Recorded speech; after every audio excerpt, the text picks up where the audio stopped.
আপনি কি জানেন বড় জাহাজের কার্গো হোল্ড বা পণ্য বহন করার স্থান পরিষ্কার করতে কখনো কখনো $3 লক্ষ পর্যন্ত খরচ হয়। সমুদ্র পথে পণ্য পরিবহন বিশ্ব অর্থনীতির অন্যতম প্রধান খাত এবং প্রতিটি যাত্রার আগে ও পরে জাহাজের কার্গো হোল্ড পরিষ্কার রাখা অত্যন্ত জরুরি, কারণ এখানে বিভিন্ন ধরনের পণ্য একটির পর একটি বহন করা হয়, কখনো শস্য, কখনো কয়লা, আবার কখনো রাসায়নিক। প্রতিটি পণ্যের আলাদা বৈশিষ্ট্য থাকায় পরিষ্কার না করলে পরবর্তী মালামালে দূষণ বা ক্ষতির ঝুঁকি দেখা দেয়। কার্গো হোল্ড পরিষ্কারের প্রক্রিয়া অত্যন্ত জটিল এবং শ্রমসাধ্য। প্রথমে ভেতরের সমস্ত অবশিষ্টাংশ সরিয়ে নেওয়া হয়, এরপর উচ্চচাপের পানি এবং বিশেষ ডিটারজেন্ট ব্যবহার করে দেয়াল ও মেঝে ধোয়া হয়।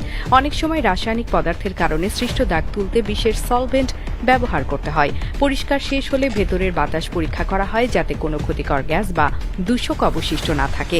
কেবল তখনই এটি নতুন পণ্য বহনের উপযোগী হয়। গবেষণায় দেখা গেছে এই কাজটি অত্যন্ত ঝুঁকিপূর্ণ। শ্রমিকরা কার্গো হোল্ডের ভেতরে প্রবেশ করলে তারা বায়ু চলাচলহীন স্থানে কাজ করেন। অনেক সময় বিষাক্ত গ্যাস বা অক্সিজেনের ঘাটতির কারণে শ্বাসকষ্টের ঝুঁকি দেখা দেয়। এজন্য শ্রমিকদের বিশেষ সুরক্ষা পোশাক, গ্যাস মাস্ক ও নিরাপত্তা সরঞ্জাম ব্যবহার করতে হয়। তবুও প্রতি বছর এ ধরনের কাজে দুর্ঘটনা ঘটে এবং প্রাণহানির ঘটনাও দেখা যায়। অর্থনৈতিক দিক থেকেও খরচ অনেক বেশি। একটি বড় জাহাজের কার্গো হোল্ড পরিষ্কার করতে কয়েকদিন লেগে যায় এবং সেই সময় জাহাজটি বন্দরে আটকে থাকে। এতে মালিকদের অতিরিক্ত খরচ গুনতে হয়। পরিষ্কারের খরচ কখনো $3 লক্ষ পর্যন্ত পৌঁছায়, তবে এটি না করলে পণ্যের ক্ষতি বা আন্তর্জাতিক নিয়ম লঙ্ঘনের কারণে আরও বড় জরিমানা দিতে হতে পারে। ফলে জাহাজ মালিকরা বাধ্য হয়েই এই খরচ বহন করেন। এছাড়া আন্তর্জাতিক মান বজায় রাখাও অত্যন্ত গুরুত্বপূর্ণ।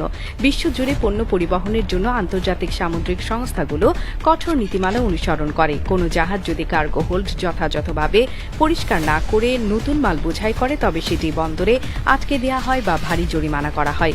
এর জন্য বড় শিপিং কোম্পানিগুলো পরিষ্কারের কাজে সর্বাধুনিক প্রযুক্তি ও অভিজ্ঞ কর্মী নিয়োগ করে থাকে। জাহাজের কার্গো হোল্ড পরিষ্কার কেবল রুটিন কাজ নয়, বরং বিশ্ব বাণিজ্যের জন্য অপরিহার্য একটি প্রক্রিয়া। এতে সময়, অর্থ ও মানব সম্পদ প্রচুর খরচ হলেও এটি না করলে ঝুঁকি আরও বেশি। এটি প্রমাণ করে বৈশ্বিক পণ্য পরিবহনের নেপথ্যে কত বড় ও জটিল শ্রমযজ্ঞ পরিচালিত হয়, যা সাধারণ চোখে ধরা পড়ে না।